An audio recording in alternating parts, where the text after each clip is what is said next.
I hope I can keep up with all the excellent presentations.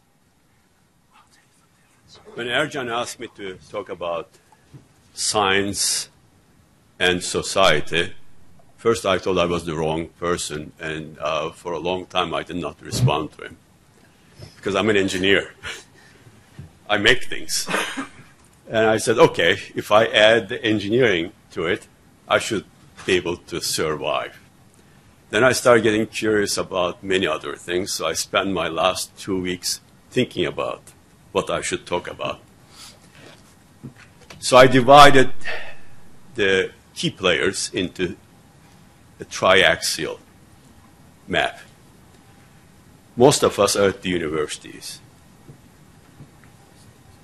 I know I'm curiosity-driven, and most of the people that I listen to today are curiosity-driven, especially the young ones today. The question was asked them, why are you doing this? I think homogeneous, the answer was curiosity. There was only one, I care about the environment, but that's also curiosity-driven. You just heard another one, it's curiosity-driven. But we can't do curiosity-driven research in isolation. We have to interact with the society members. Government is there to pay the work. Industry is there to make money. Politics, money, and curiosity. So money is down here, application-driven research, and curiosity is up there. And most of us are very fortunate that we could follow our curiosity and survive. So I thought I would just pick one person who just got one of the biggest awards in mathematics, is the Nobel Prize of Mathematics, Andrew Wiles. Most of you may have heard about it. He solved a problem that was a problem for 400 years. It's Pierre de famous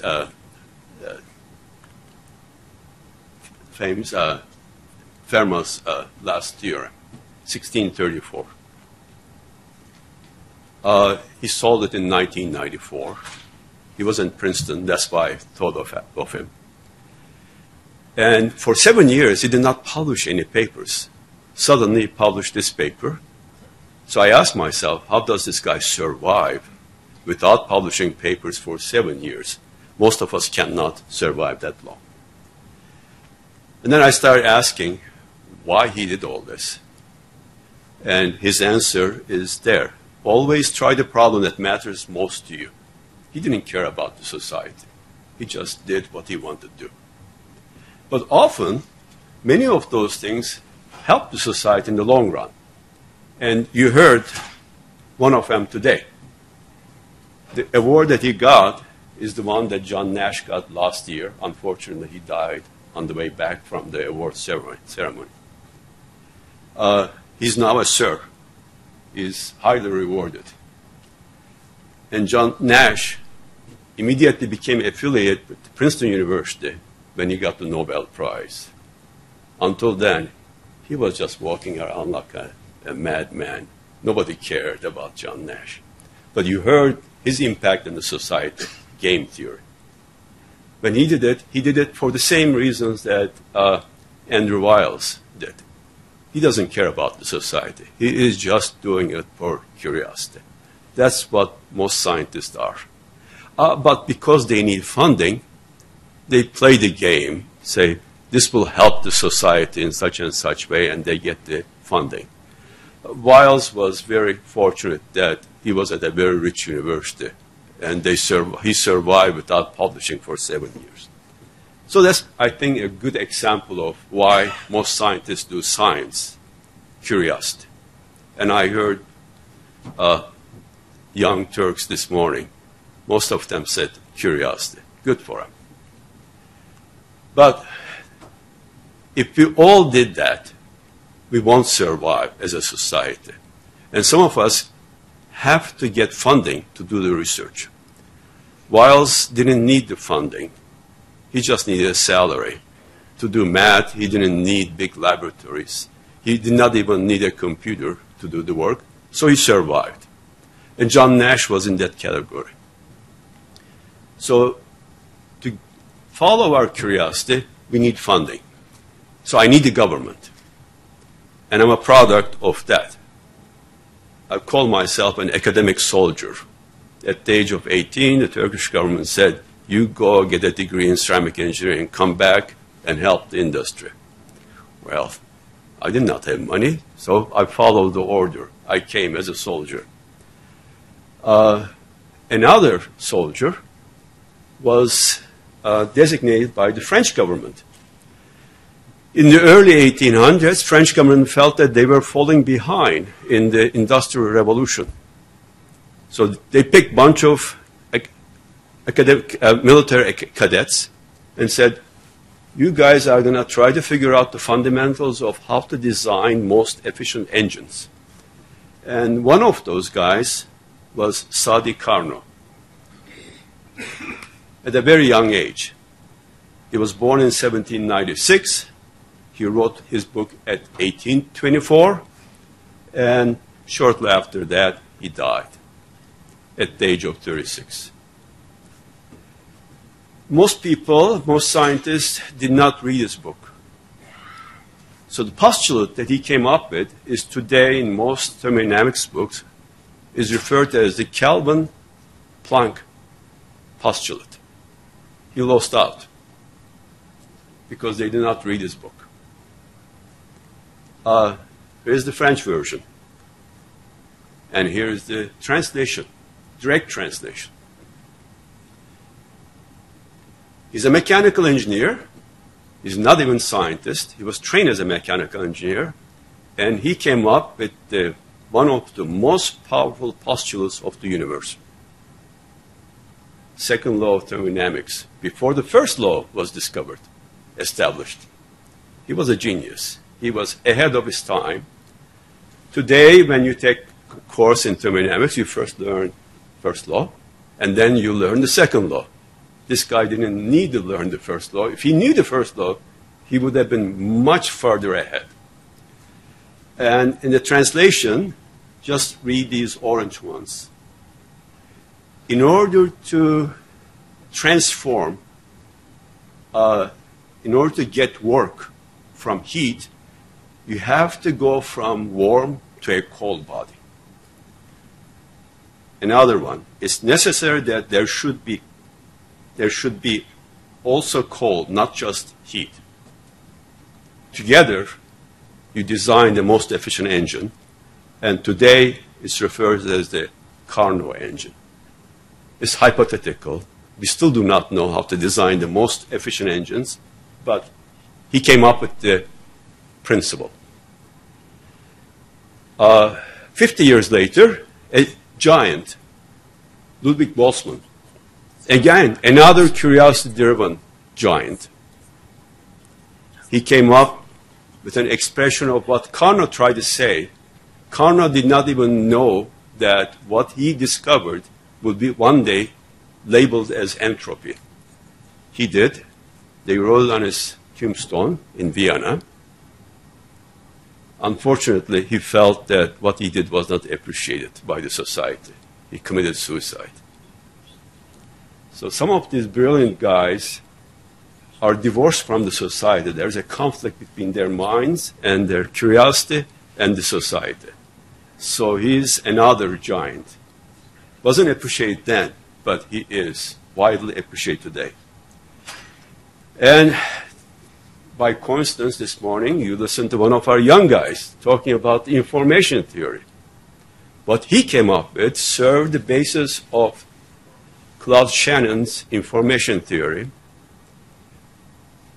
that he worked on at Bell Labs because they had to figure out how to decode the German codes.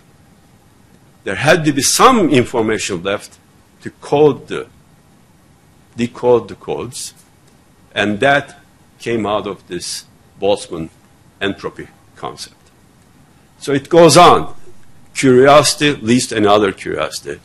At the end, society benefits from it. Doesn't matter if you are just curiosity-driven. at the end, it is going to pay off. Andrew Wiles says, I don't know what will come out. Hopefully one day his will also benefit the society. But he's already getting an award. He doesn't need to commit suicide. He's appreciated already. And lots of money. But as engineers, though, I can't do that. I have to solve problems. I need a scholarship. So I have a mission. I have to go get a ceramic engineering degree. Okay, we do that.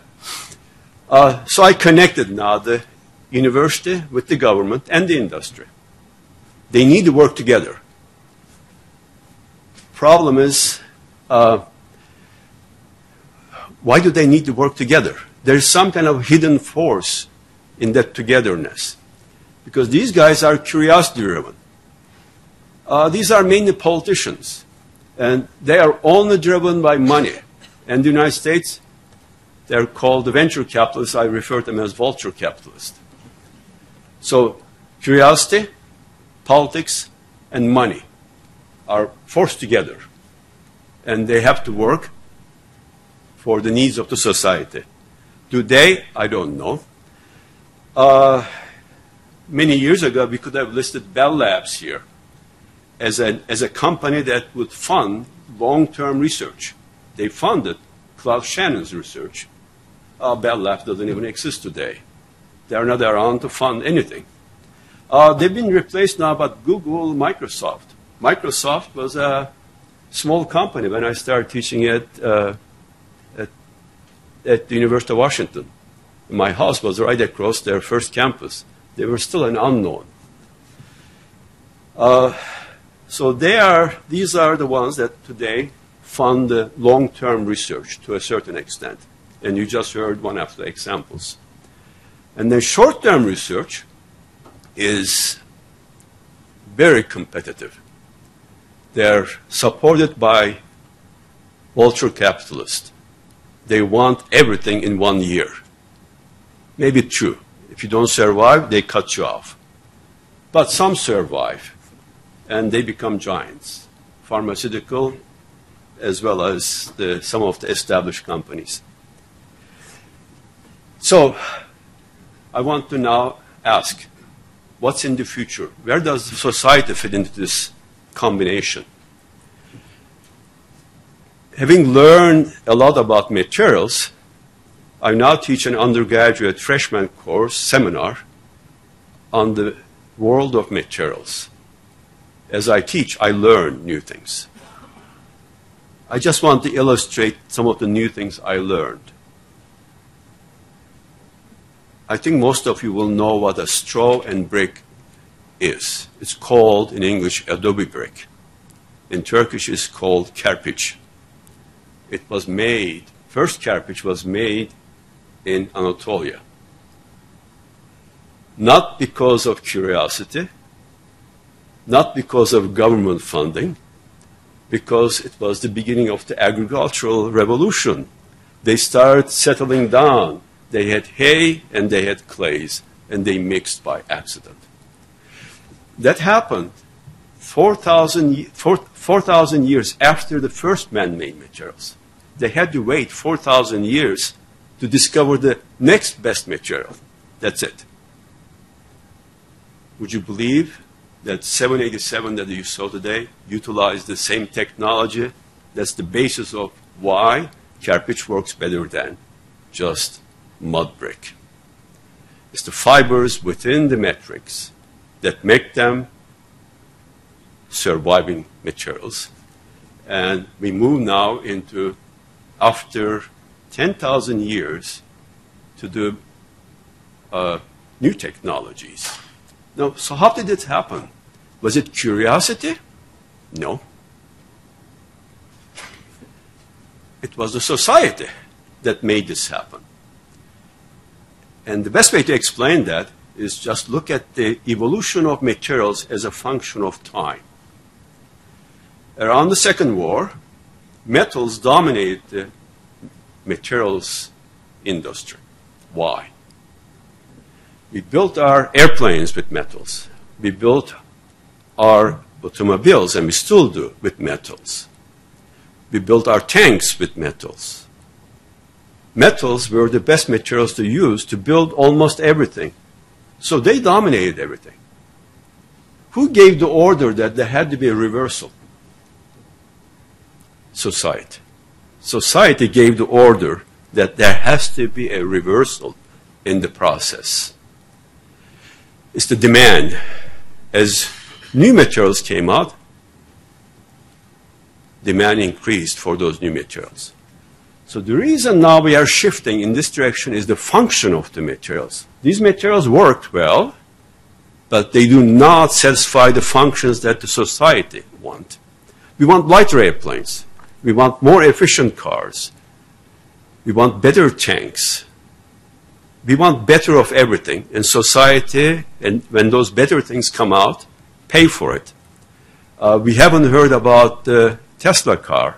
If you own a Tesla, you can only go from New Jersey to New York, Albany, and then stay there overnight to charge your car.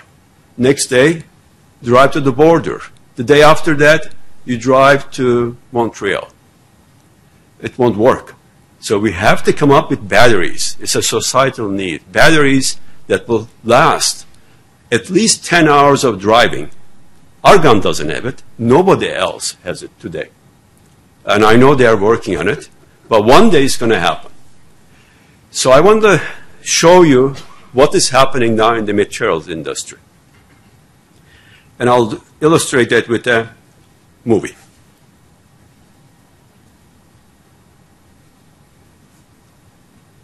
Okay, it's playing. These are submicron-sized particles.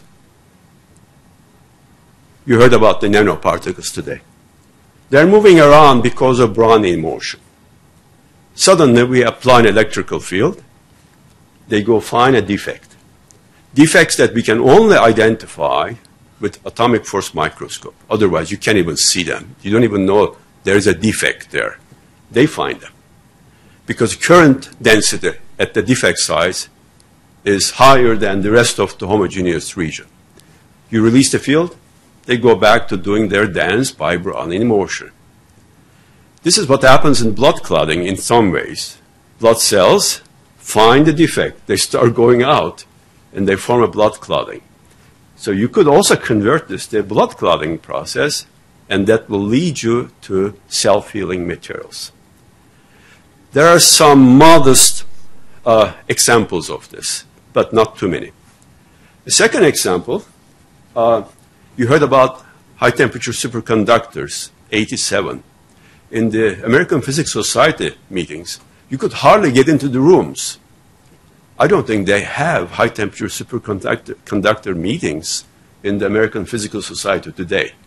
87, 2016. What happened to them? It was lots of hype. They disappeared. But the field is still active field, but it's a kind of a slow field right now. Another revolution that you may refer to as hype is a breakthrough material that's called graphene. Many companies that start manufacturing, playing with graphene, will not make it, as the superconducting companies did not make it. But some will make it. And I guarantee you, within the next 10 years, you're going to have batteries that will last 10 hours of driving in the car. And that will happen because of this material. And I'll finish off with a dream that will not going to happen within my lifetime and within the lifetime of all the young people here, maybe within the lifetime of our grandchildren. It will not happen. But this is a movie. If it plays. If it doesn't, I have to go play it. This is what happens when you change computers. This was an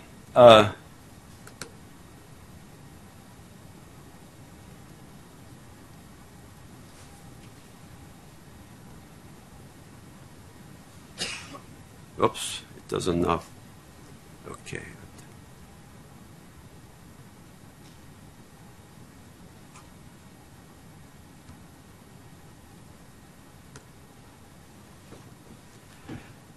This wasn't made by us. It was made by NASA. Their dream of what the future transportation would be. Airplanes would fly like eagles. And we won the grant, knowing that I could not do it.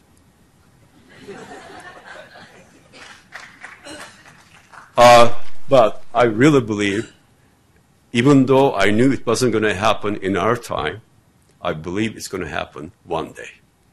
I don't know when.